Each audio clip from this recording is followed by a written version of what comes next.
Hello and welcome, Star Wars fans, to this week's episode of Duel of the Ranks, a show where we debate takes so hot that they'd melt a planet with twin suns. My name is Brody, and I'll be hosting this episode with my co-hosts Amanda and Christian as we attempt to discover what story is truly the best from a galaxy far, far away. On this week's episode, we're going to be discussing ranks and hot takes from Solo, a Star Wars story. By the end of this episode, we'll have a definitive answer on where this piece of Star Wars content ranks amongst the rest. Now with that, let's get this show started. Amanda, Solo was made a few years ago, and a lot of people at most saw it once. So give us a quick refresher. What's this film all about? A young Han Solo befriends a 190-year-old Wookiee named Chewbacca and a suave Lando Calrissian as they create a daring plan to steal a batch of valuable coaxium on the mining planet of Kessel to pay off a debt to the gangster Dryden Vos. Ooh, Nice. Well, I think it's safe to say, after watching this movie, that Solo would perform so low in our overall rankings, and it probably would be at the bottom if it weren't for you two. The other 67% of the show. I loved this film.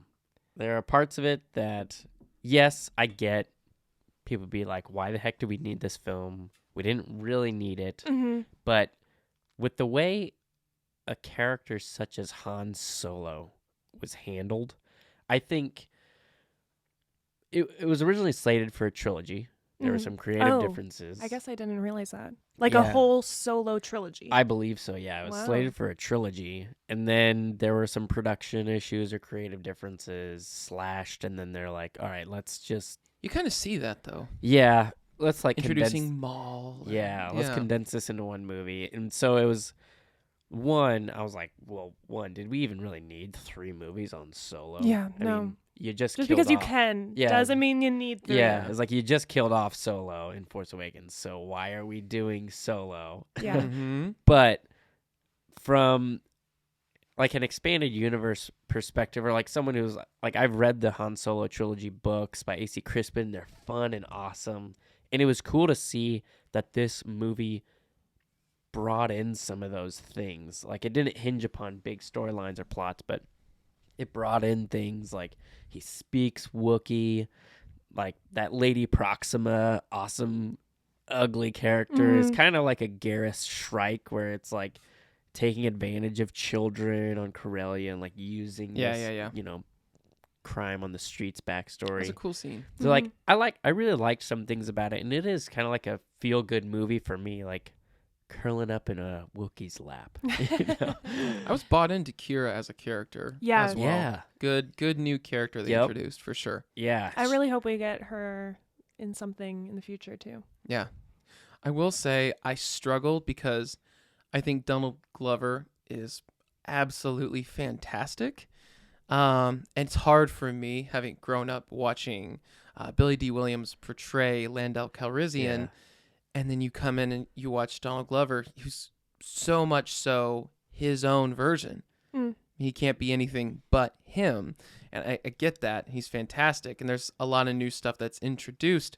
But it always, same thing with watching the actor, blanking on his name right now. Aldrin. Yeah. I didn't Who portrayed Aldrin- Solo. Yeah. Those two really took me out of it when thinking, oh, they're supposed to be these guys. Especially Aldrin, who played Han Solo. It just took me out of it. I don't like Make a those lot of comparisons. people say that, and I really don't have a problem with his performance. I feel like he does a good job of capturing Solo's young swagger. Like his ego isn't as big as it is when you are first introduced to him, which makes sense. Yeah.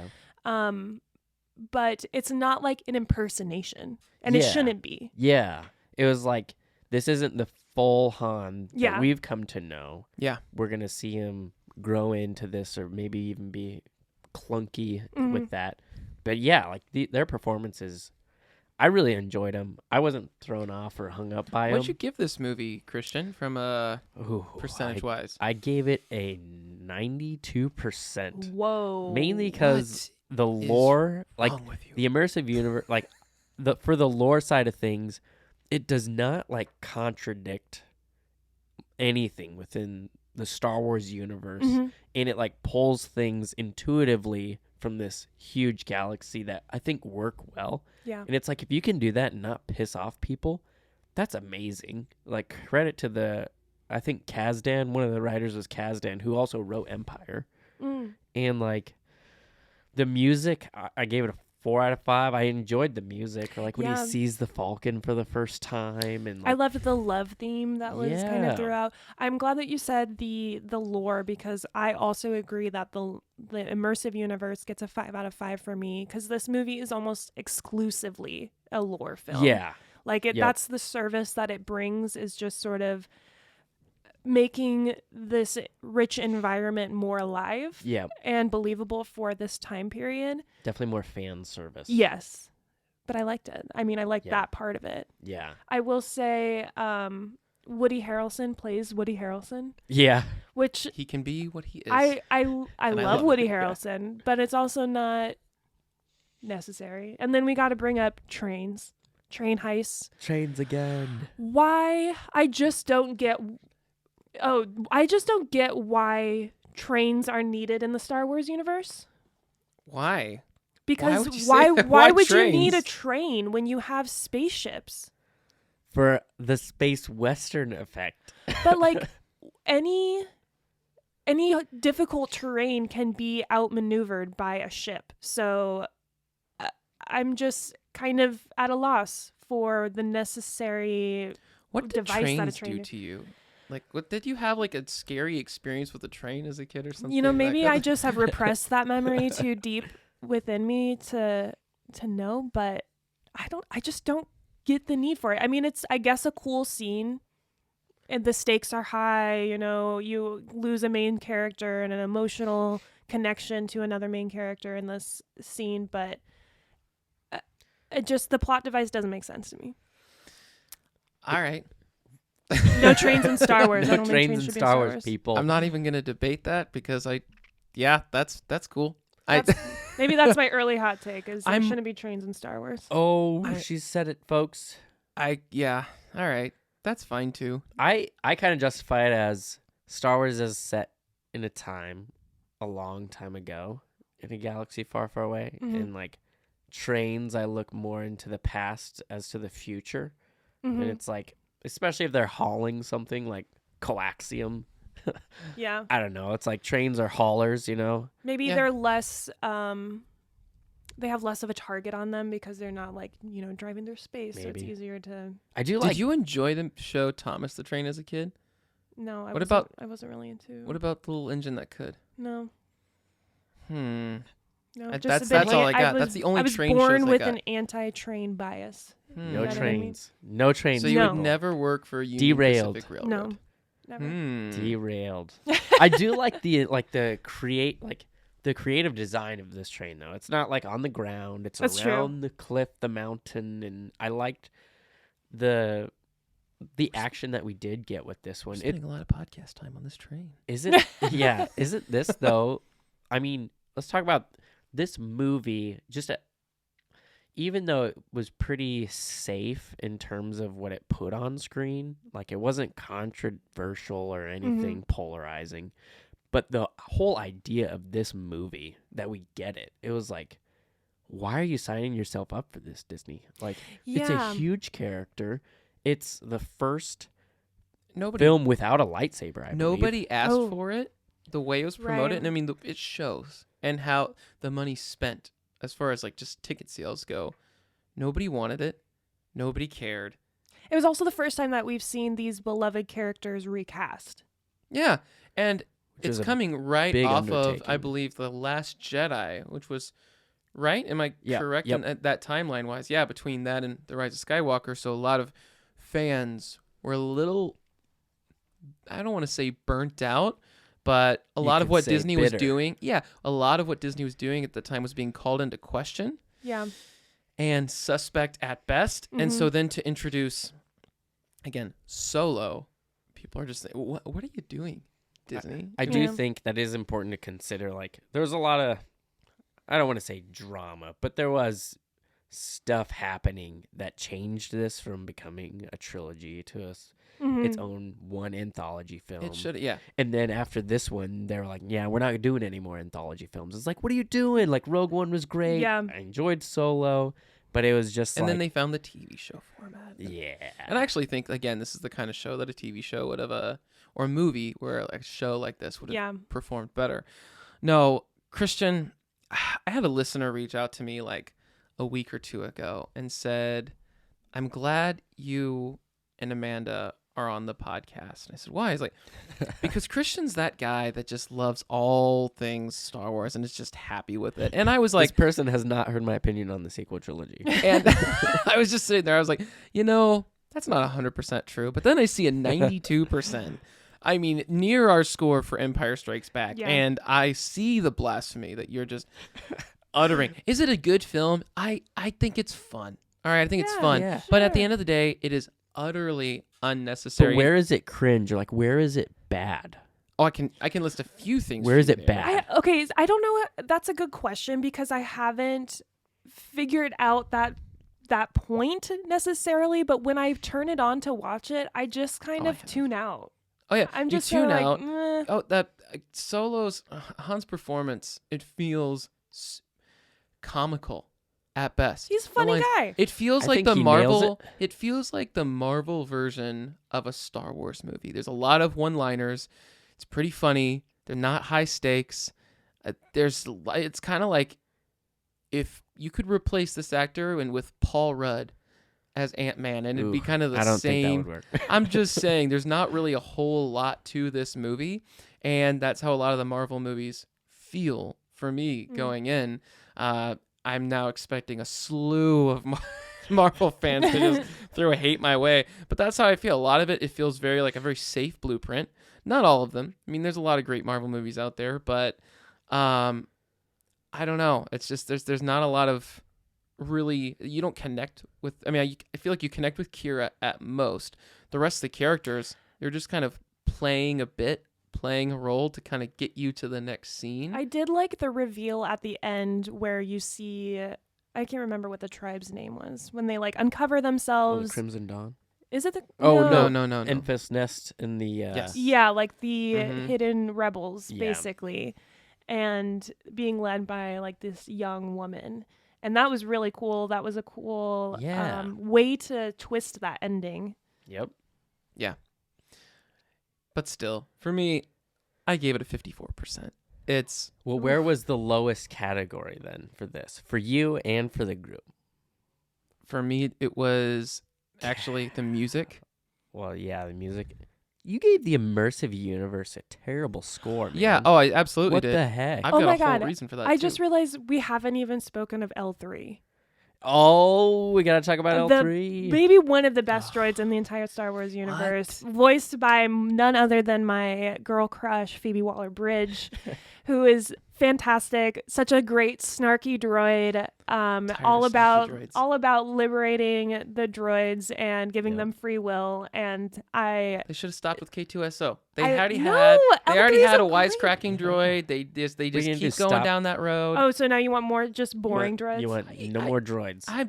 Look, droids are just droids. That's what they are. Wow. It goes Wow. from like, hey, like they have personality to, hey, now we love them. Yeah. I want to like marry No, them. I mean, it's kind of cool. Like, I liked that they made Lando's sexuality like it's not necessarily a point in the movie. There is sort of a romance between him and L3 that It's a spiritual connection. it's funny that like she's like, Somebody oh, doesn't have a he thinks that I don't know, she makes some jokes about like he's obsessed with me or whatever, she and does I don't make really care. jokes. Yeah. It's Yeah. like she is funny Yes. in that regard.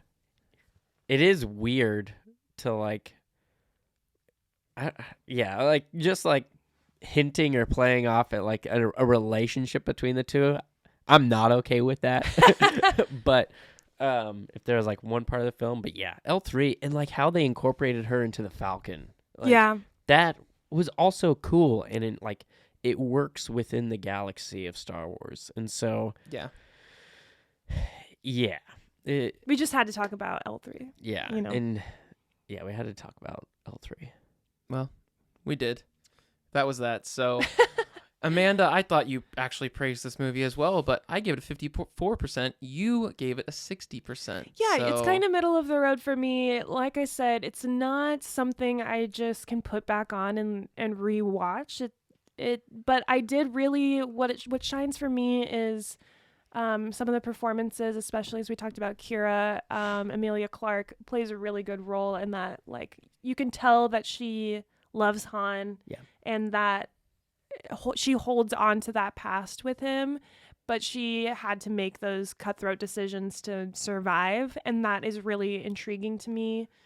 And yeah, I really hope to see her. Eldri, again, one of my favorite parts. And yeah, well, I feel like I'm in the nice middle ground between you two right here. Yeah, she's kind of like the voice of like, this is a good milquetoast movie. Yeah. even though her number's pretty close to mine, I Milquetoast-ish. don't know. I think Amanda's just playing safe with the fans. I think I'm coming at it from like, I see.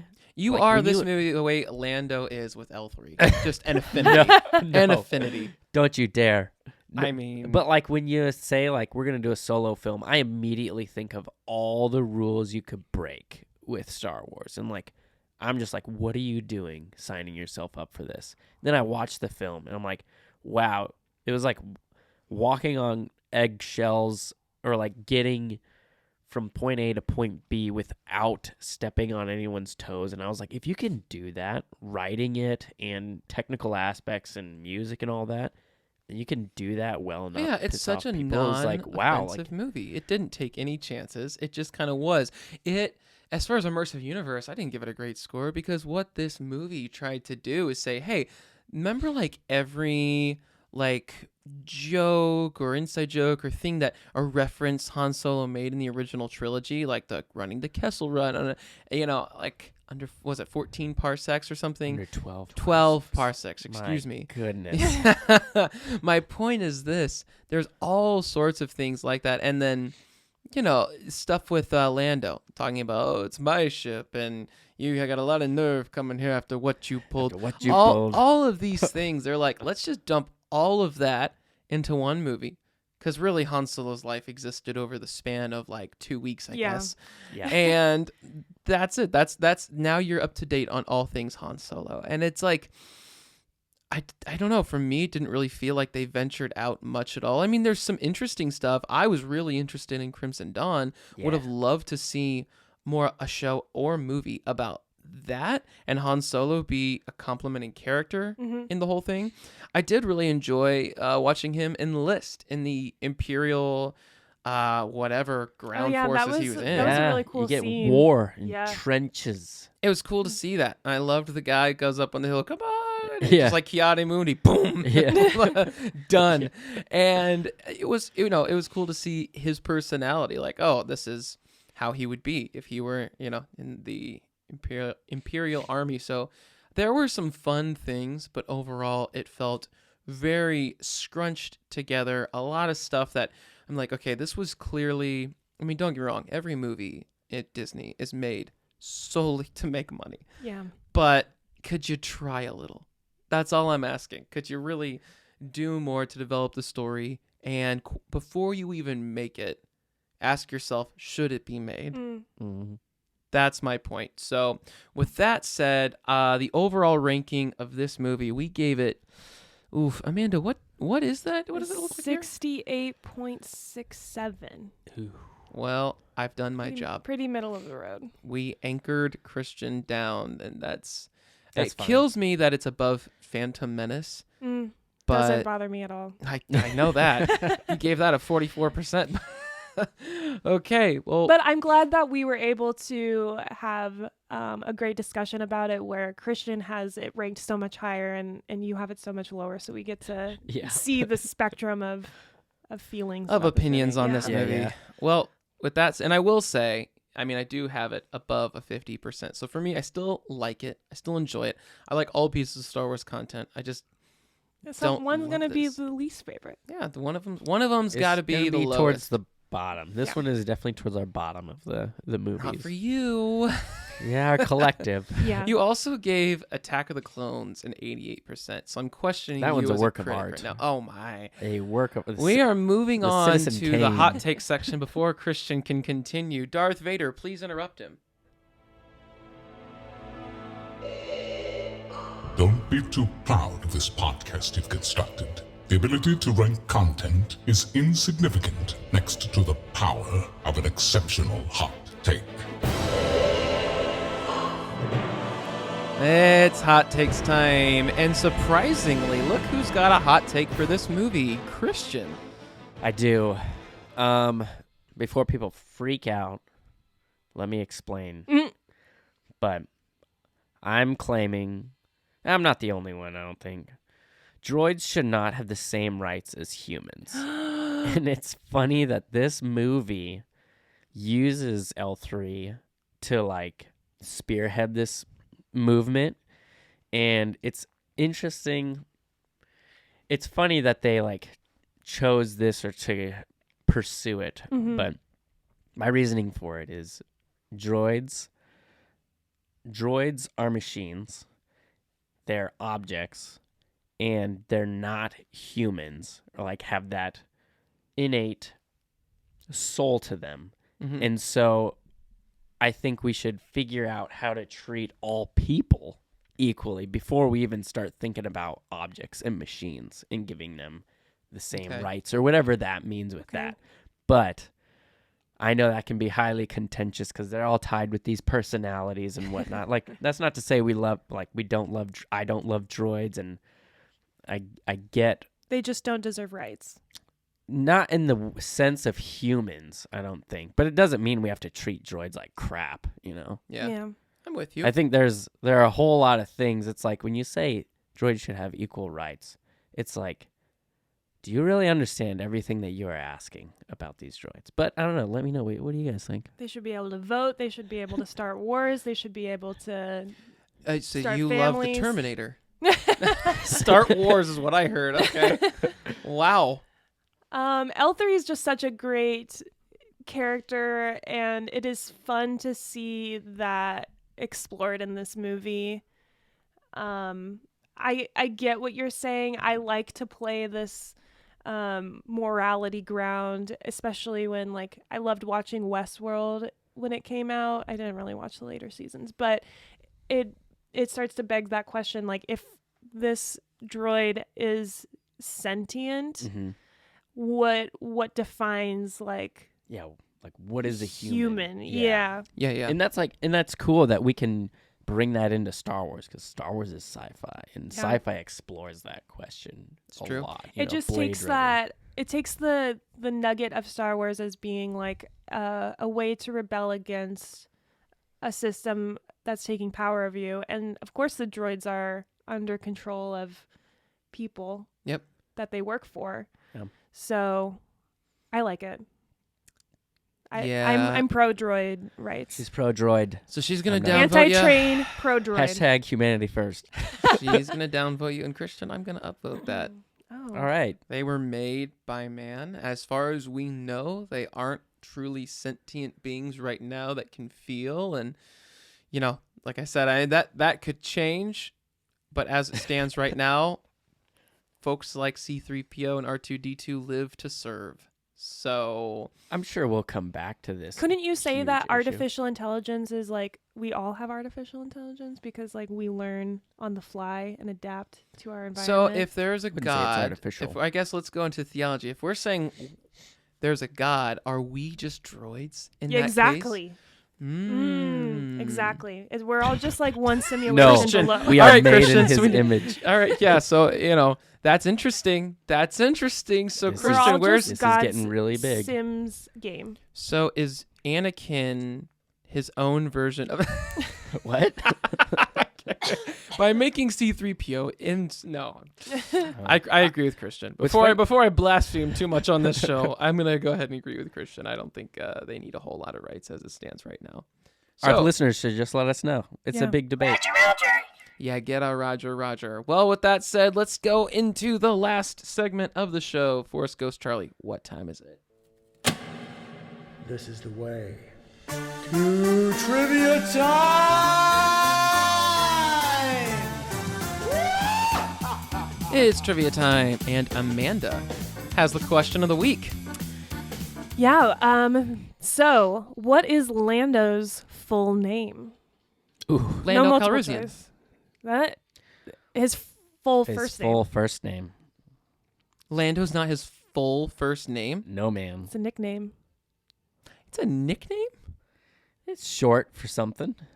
Landalorian. Oh. She says L3 says it in the film. Oh, that's so romantic. Call Lin- him by his real name. Landonis or Landonus. I've already said Landalorian, and I'm gonna stake It my is claim there. Landonis. All right. Very regal of a name. Look at Christian. You really did pay attention to this movie. Yeah. You. It's pretty nerd. cool. It's pretty cool. Says another guy on a Star Wars podcast. Well, this was a lot of fun. I'm glad this thing ended up around 68% because that feels like that's where it should live, from a 1 to a 10. But if you disagree, you should let us know too. Absolutely. And if there's a It's- great place to do that, Amanda, where can people let us know what they think? You can start a Twitter fight with us Yeah. at Duel of the Ranks. You can check out our Instagram page, and you can also submit your own hot takes at dueloftheranks.com. Also check out our rankings for the other films and shows as we get to them, and check out our store too Oh, yeah. Absolutely. A lot of to fun. get cool shirts like this. Shirts, hats, fanny packs. We got it More all. to come. All right. Well, be sure to tune in next week as we break down my favorite Star Wars film, The Force Awakens. It's not the best. Whoa. It's not the best, but it's still my favorite. All right. We're going to break that down next week. You got to tune in and listen to that because I'm going to come out swinging. The world's against me on this one, and I'm coming. So be sure to tune in next week as we break down The Force Awakens, and we'll see you then, Star Wars fans.